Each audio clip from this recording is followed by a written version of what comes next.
Sixers were shorthanded without Embiid, but still battled for a big win versus Indiana. Couldn't have been close at all, but somehow we like to make things interesting. Reminded me a lot of the Lakers game, that game.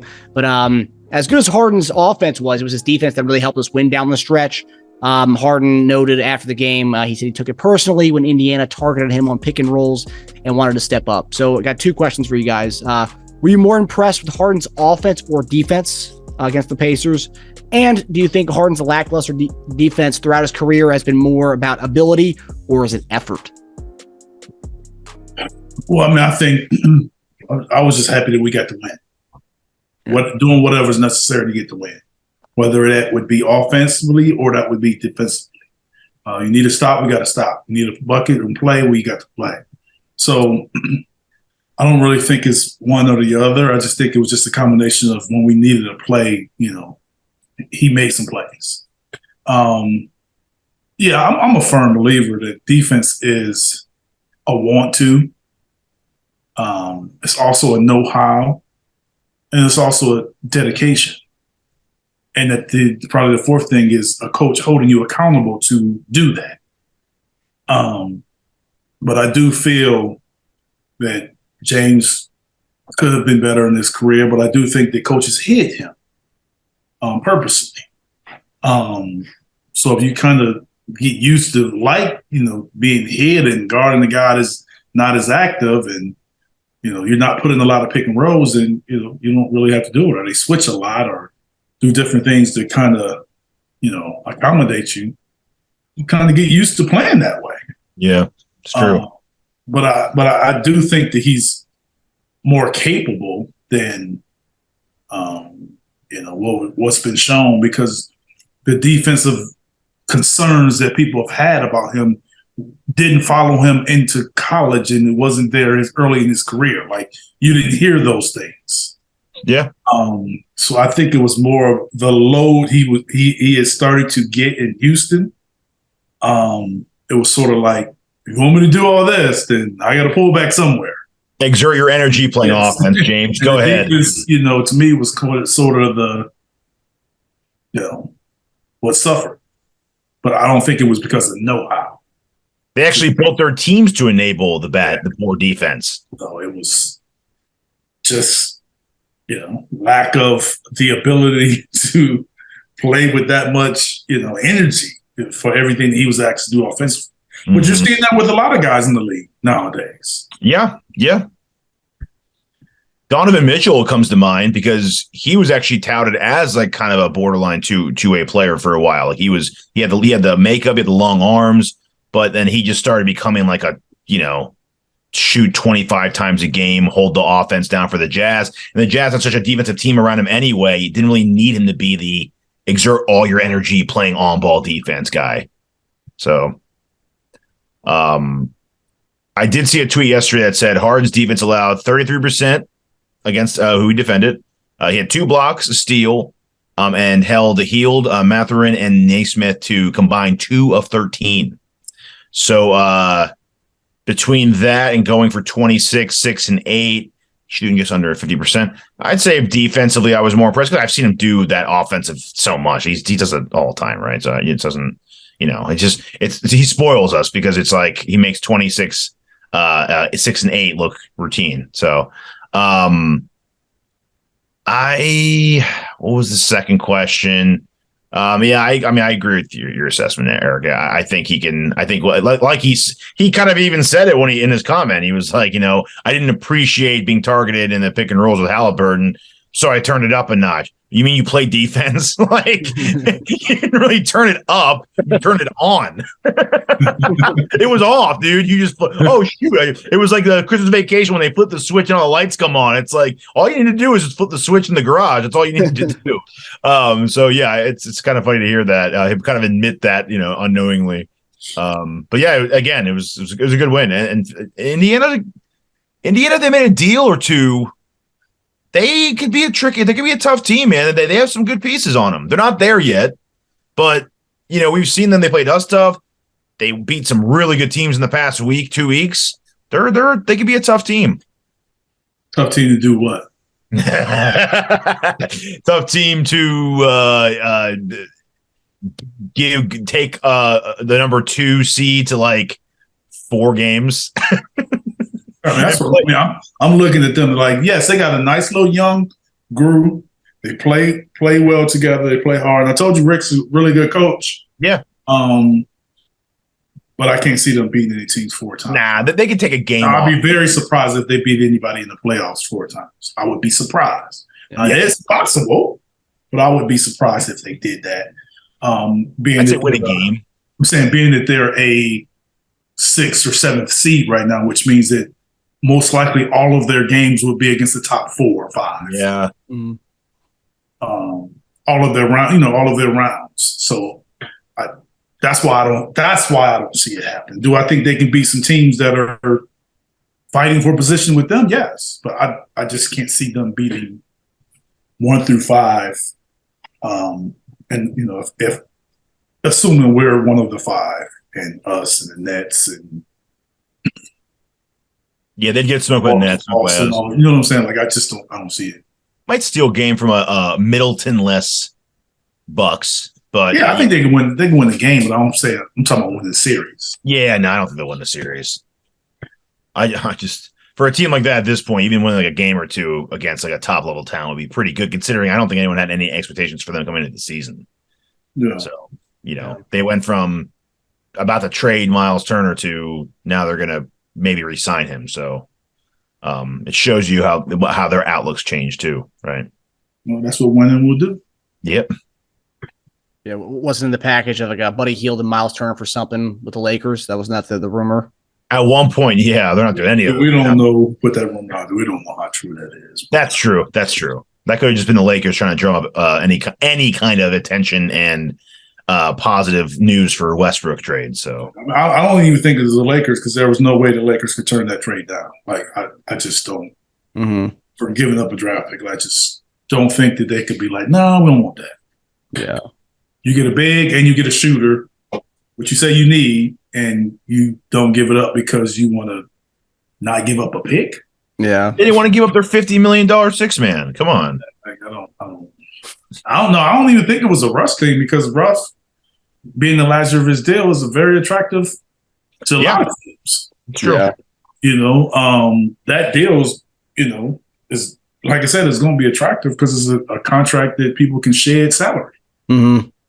So I still believe Russ probably gets traded during the break for that reason. Yeah, for a team that's just done for the season, like they're just like that reason. We're cashing in. We just want to like have expiring contracts and start from scratch next year. I just from a Lakers standpoint, I just don't what do you take back? That's what I'm saying. The Pacers thing was probably one of the best deals out there. Like, what do you take back? Mm-hmm. Yeah. So anyway. So we talk about Harden's defense. I've seen some Sixers fans talk about, Harden coming in and having the presence that he has offensively with Maxey and Melton kind of helping them step up their games. And then also, and you could say maybe Melton's kind of rubbed off on Harden a little bit defensively. But the thing I saw about Melton, which kind of surprised me, because we talked about Melton a lot, was Melton has made multiple threes in 14 consecutive games, which is the 3rd longest streak in 76ers franchise history behind these two 76ers. Eric, do you want to give a guess the two Sixers that have more multiple 3 consecutive games? You played with one of them. Well, it's got to be Kyle if I played with him. Yeah, that he has 19 games with consecutive threes. I would say JJ Redick. Yeah. So ding, ding, ding. Korver 19 games, Redick 17 games, and now Melton with 14 games. I'm just saying. I'm just thinking of guys that could go on that kind of streak. Yeah, like it had to be like a primary 3-point shooter to go on streaks like that. Yeah, consecutive streak is what I'm saying. Consecutive. I didn't really play with many 3-point shooters in Philly, quote unquote 3-point shooters, except for Kyle. Yeah. And Raja didn't become like a consistent 3-point shooter until after Philly, right? He wasn't like really a 3-point shooter. Bell? Yeah. Man, coach probably wouldn't let anybody shoot no threes. Man, you said wouldn't let anyone shoot threes? I was trying to think of that team, and I was like, man, who was like a? You could shoot a wide open three. Like if you were wide open, they left you wide open. Like he wouldn't be like, "Don't shoot that." But he would say, "Don't shoot that." If you keep shooting them and missing, he would say, "Scoot in, get closer while you shooting out. That's not your shot. Scoot in closer and get a shot." But everyone coached like that, though. It wasn't, like he was. Yeah, it was 3-point shooter shot threes. Mm-hmm. Yeah, and everybody else could shoot a wide open shot. Yeah. Like if they gave you a wide open shot, you take it. But most of the time, it depends if they give you a wide open shot from 17 to 24 feet, they prefer you take the 17 foot. Mm-hmm. Man. Whereas nowadays they changed it. Nowadays they prefer you take the 3. Yep. Yeah. But then they were like, no, don't, that's even though like I said, like if the guy that was guarding me just in the paint and didn't run out there, they would want me to step into the shot. So I didn't even work on threes. Basically, my whole career, I didn't even work on threes at all. Wow. Because it wasn't even a focus for teams. Yeah. That's crazy. Like you would go and I would spend time with them. What you doing that for? Like it was almost like that. Like what are you practicing that for? Are you taking trick shots, Eric? Like what are you doing? Practicing for the what are you playing horse? Get in there. Into the quarter shot? Like what are you doing? Shot clock running low? What is the situation? Shot clock running down? What are the Patriots? I used to like to take the shot clock shots. I can guarantee you if I took, and I don't even know how many threes I took. So if I took, let's just say 53s in my career, it would not surprise. I'm telling you, I'm guessing though. I don't know for sure. Okay. I can guarantee you 35 to 40% of those threes, if not more, were like in the shot clock or in the quarters. 35 to 40% of my threes. You said you shot 3-pointers? Yes. Okay, yeah, 35 to 40% of them were in the quarter shot clocks and shots that people wouldn't take. In your career, you shot a lot more than that in your career. Well, he made 55 of them. Yeah, you made 55. So I shot a lot more in Cleveland than I did in Philly. I probably shot more in Cleveland in fewer years than I did in Philly. Not the case, but your career high in a season was tied your first year in Cleveland, and then with 99-2000 season. 45 was your career high in a season.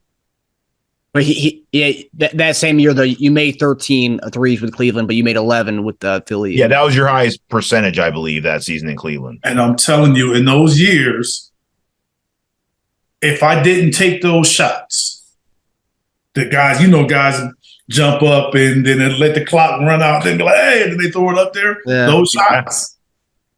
If I did that, not saying that my percentage obviously would jump up, but it would probably, if I was say 20, whatever it was, I would go up easily close to 10%, 8 to 10% if I take those shots away.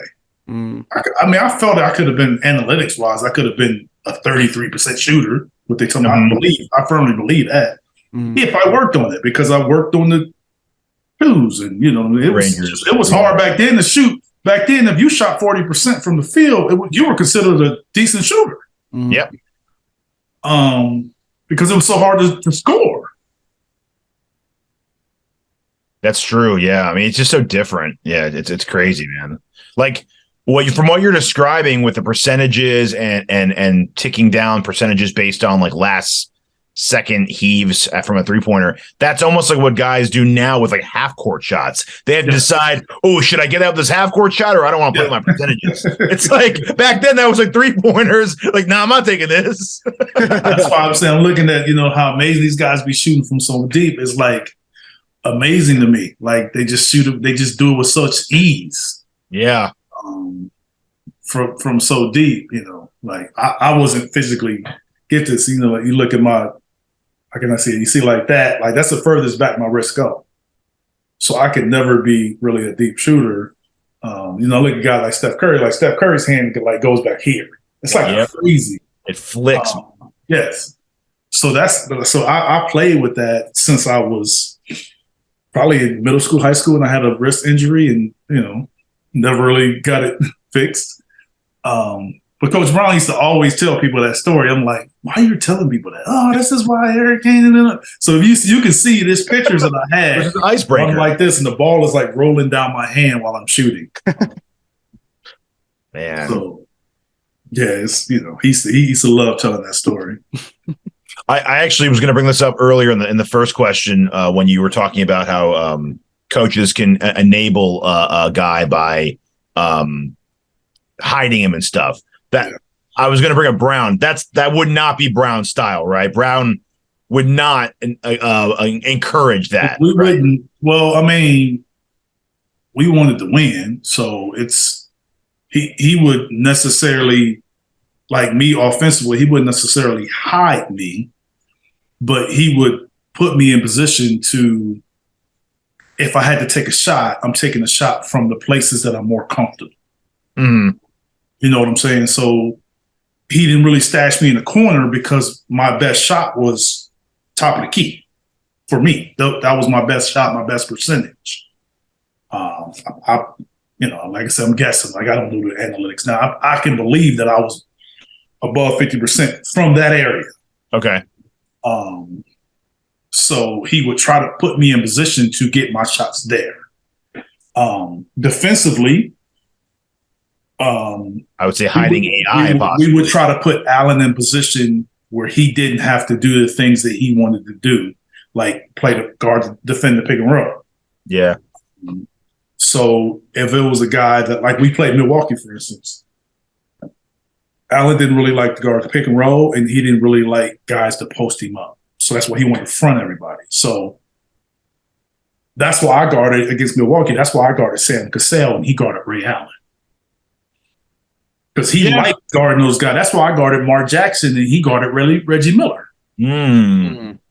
Because Mark would just post him up and put him in pick and rolls, whereas Reggie was just coming off screens, and he was like, good, I'll do that. I'll chase pretty similar to Allen, actually, Ray Allen. So that was kind of like where you can say we hit him, but how much are you really hiding him if he's guarding Ray Allen and Reggie Miller?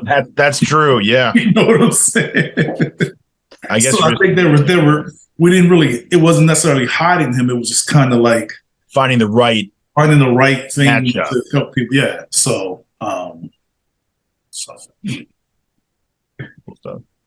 just the way you did it. Man, our defense was different though. Like we had bigs that were active and athletic and smart, so we could play a Kobe Bryant and play him differently in pick and rolls. So we could play him based if he was on the left side and right side. We could, downing, we could trap him based on which side he was on and who else was in the pick and roll. Like if Shaq was in the pick and roll, we basically played it one way, no matter which side it was on, because you couldn't really get a body off of Shaq. But if somebody else was in there, if you didn't want to switch, or we didn't want, because you didn't want to switch anybody on Kobe, like we could play it different sides. So that's where I think like now it's so much switching going on that you don't get into that. Like you don't get into the, if a guy's on the right side, you send him left. You could be sending him left, but depending on which side of the court it would be a different, scheme, defensive scheme. Now people that color coded, blue, white, red, black. Some people are numbers. Ours was basically Swift. We just talked it out. Yeah. Who was in it, and we did a run and jump, pick and roll, and we could do that because Allen was so fast. And then when we had Aaron at 3, we could move like that. So we could, no matter who was in the pick and roll, we would have the weak side guard. As soon as he came off, like if Allen couldn't get over the screen, have that other guard just go basically like he's trapping the ball. And then Allen would scoot out and just go get the guy in the corner. And a lot of times he would be there before the ball got there. Yeah. And so then I would kind of play like in between, or either I would be the guy to come and Aaron would play in between, and Allen would be that guy that gets the furthest guy away because he was so fast he could get there. And then he was so small that if anybody tried to screen him, it was going to be an illegal screen because he was going to fly all over the court on the little tap. You know what I'm saying? So you couldn't really screen him. You almost had to let him run. So we were able to do that a lot of times in his pick and rolls. And that's what I'm saying. Like that's kind of like, it's a scheme, but it's also hiding too. You know what I'm saying? It's kind of both. Yeah. Yep. That's interesting. A tap would make him fly. Yeah, it wasn't even flopping because he only went I mean, guys are huge, man. They hit him a little, but he's gone. He was they had him listed at like 160, 165, but when he won the MVP, he got on the scale like around that time, and he was like, it might have been like after a game though, but he was like 156, 157. Okay. After the game. That with a wet jersey on. Well, I mean, he had his shorts on, just the undershirt. You know, so that was the one time I remember, like, this dude just won the MVP and he's under 160 pounds. Crazy, man. Yeah. Crazy. Yeah.